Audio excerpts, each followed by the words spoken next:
Welcome back, everybody. Today we've got a little lesson in communication for you all, and this is one that I'm learning it right now. I generally think I'm pretty good with communication, but there's always something to learn. So, I've mentioned it in podcasts before. My background is in natural resource management, and I still do some natural resource management projects. I've been involved in this local project for the past 6 years. There's this awesome, all this habitat restoration going on. I won't bore you with the details. But I've been involved with this project for the past 6 years. And I am in charge of habitat restoration. I do the actual land management portion of it, securing grants, and then the actual work that gets done on the ground. So anyway, one of the places that I manage also has a education center. And so there is staff that works in that education center. So for the past 6 years of the project, I have always communicated with the lady that runs the education center. You know, they do programs for kids and all that kind of stuff. And so I've been doing this project for 6 years where I do the outside, portion. I manage the property. She does the stuff with the public, and we had a great relationship and everything was fine. She actually retired a little over a year ago. So for 5 years of the project, whatever, no problems, communicated with her back and forth on what was going on, not a big deal. So a little over a year ago, she retired and they hired somebody new. So I just continued to communicate with this new person the same way I communicated with the old person. I honestly, I didn't even think about anything about it. I really didn't. I just kind of kept on business as usual. Yeah, why would you change it? It's worked for you for this long. I honestly didn't think about it. But then here recently, come to find out, apparently she has been very mad for a year because she does not like the way I've been communicating with her. And I honestly didn't know. Mm-hmm. So there's a couple of lessons here. I think number one, the lesson I think for her is if you're mad about something, maybe don't wait a year. Because now it's blown up. There's emails have been sent, whatever. Don't need to get into the nitty gritty details. But we're two professional people. And like I said, I think there's a couple lessons here. The lessons for her is maybe don't stay mad for a year. If you're in a professional situation and it's not that anything was bad or wrong, it was just not what she wanted. Mm-hmm. And so if you're mad for a year, maybe just say something. Because I wasn't communicating with her in this way. I just didn't know better. I had no clue this whole time that she didn't like it. I guess for a little bit of detail, I'm pretty informal. So I would just kind of text her, hey, here's updates. And if I saw her in person, I would just vocalize it. I would just talk to her. But apparently she wanted something more formal in the form of sit down meetings with myself and other agencies, things written in emails. It was just a much more formal style of communication than I am used to. And I wasn't not communicating with her like that, to be mean or rude or to not give her what she wanted. I literally didn't know. So if you're in any kind of business situation and you're not happy with how it's going, maybe just say something because the person might just not know. Well, and I can see how this can relate directly into landscaping because I can see how landscape business owners don't always communicate with their team. And Sure. They may be upset with the way that people have operated because I've personally seen in our business where we've had our lawn maintenance foreman. They've been doing stuff a certain way for so long, but yet my dad was mad at him, but never told him anything different. And then finally it got to the point something happened and my dad would just blow up. Well, you've been screwing this up for, so long. Well, if you didn't correct it early on, they're going to continue the same If you didn't say thing. something, they probably had no freaking clue. Yep. And I think this translates to homeowners as well, because I think a lot of time homeowners want maybe more communication than landscaping business owners do inherently think that they want. And you can take this in two things too, because when you're out meeting with a customer or even when you're pre-qualifying with them, find out how do they want to get communicated with? Do they want emails? Do they want phone calls? Do they want one-on-one? Do they want text messages? This is great information to gather from them because... And when and how much communication they want. Mm-hmm. How often do they want to be communicated with? This is so important. I found this out years ago with bigger projects. We had this one customer, we had, I don't don't remember exactly what size it was, but it was a large water feature project, the whole landscape, whole everything, the whole project. And they wanted to meet every week to discuss what was going on. And I wasn't doing that initially. I just kind of give them, kind of updates here and there throughout the days and stuff. Right. But they wanted to have it actually sit down. And I didn't know this until they... It sounds kind of like my situation. You're like kind of doing informal, like, yeah, here's what's going on, da-da-da. But if they want an actual sit down, but they could actually be getting like upset about it and you just don't know. Yeah, and they actually said something to me. They wanted to have a one-on-one. Okay, and I was fine with that. That's not a problem. But I didn't think about it, but I didn't ask for it either. So this is where I learned early on to kind of find out, how do they want to communicate? And like you said, how often do you want to be communicated, especially bigger projects? Or, if you're doing commercial lawn maintenance, should you be like, we'll do this for some people. We'll just go along the whole season and not really speak to the management company every so often, because sometimes the management company's down in Texas and we're up here in Indiana. We'll send pictures and stuff, some updates here and there.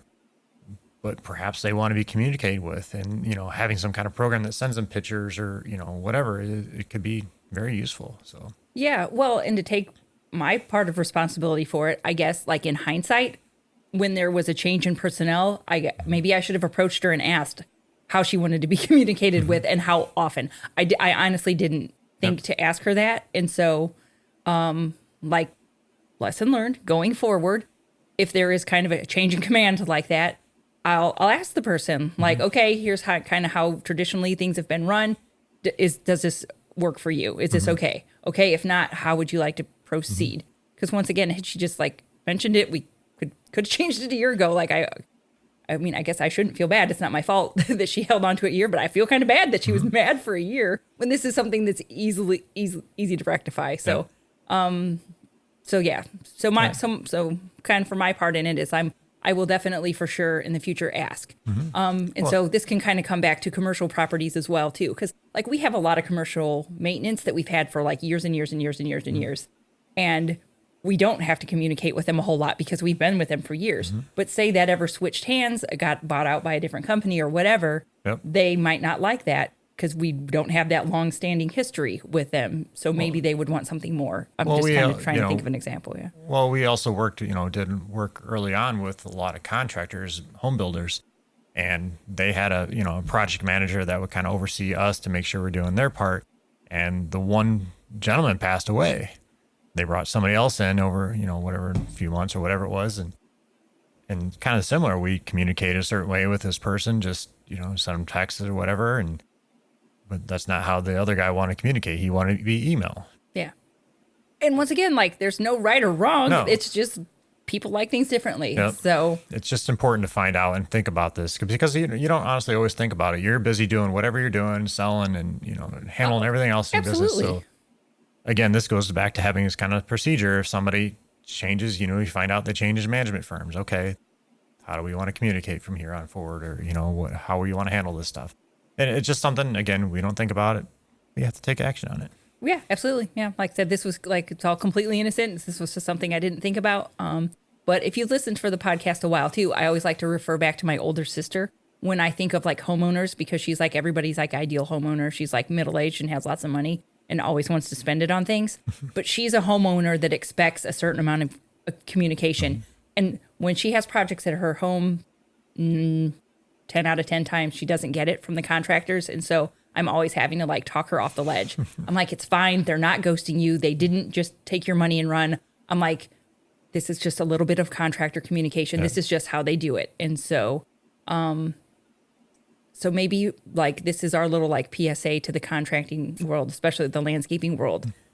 Check in with your homeowners, especially if you're doing a big fancy project with them. They probably want more communication than you think.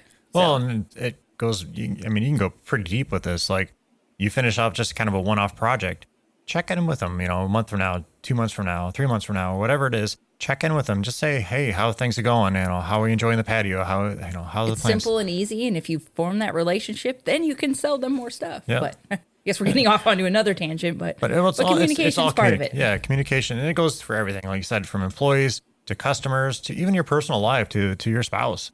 I'm sure I don't communicate enough to you. I'm sure. Well, we've been together a very long time. I know that you mostly just kind of grunt, and it's fine. I don't take it personally. But if you were in a relationship with a new person, I could see a new person would very much be like, well, he's kind of grumpy and grumbly. And I'm like, it's just how he is. Anyway, we didn't mean to take that in the personal world, but it's true. I wanted to bring this communication up because, like I said, I'm this many years into being a person, and I still messed it up. Like I said, I never thought to even ask her how she wanted to be communicated with. I just kind of kept on things as usual. Like I said, I will take my responsibility for that. But then, like I said, on her hand, gosh, please do not hold on to things for a year. That's crazy. Because, like I said, like she said, she mentioned it a long time ago. I would have been happy to fix it. It was completely innocent. Like there's no wrong or right. There's just different. Do we mention her name? No, stop it. Stop it. We're not throwing anyone under buses. Stop. Do you have questions for me to round this out? Or did you have anything else? I said that was just kind of a quick and easy podcast, but I hope you can get something out of it. Just communication is really important. It's so important. And like Katie said, it can help you upsell more work later on, just staying in front of that customer. You know, customers don't want you to be the contractor that just does one job and then leaves and you know, jump ship on them. They want somebody to be in touch with them. You know, if they have problems, maybe 2 months from now, they're like, I noticed this patio is sinking over here in the corner, you know, but they don't say anything. And then they're pissed off and they're telling their neighbors, oh, they didn't do this right. Well, you could have gone over there and explained, well, this is where the house is, you know, being built. It's settled right here because it's just got fresh dirt around the foundation or whatever, you know, whatever it is. Or you could have handled the problem before it escalates. And I'll have one more thing I'll add too. If you do this excellent communication with your customers, then it keeps you top of mind with them. So when, say, they're talking to somebody at church or they're talking to a neighbor and they're like, oh, I need a landscaper. Boom, your name's going to be on the tip of their tongue because you've communicated with them. So absolutely. Just communicate. Yep. Just communicate. Don't pull a Katie and forget. So some fun questions here. All right. What you got there? All right. If you're going on a road trip, what are the three must-haves you couldn't leave without? Twizzlers, combos, and Martin. Okay. I thought you were going to say something like a pillow or a blanket too. Oh, that is that's strongly up there too, because I do like to sleep in the car. Yeah.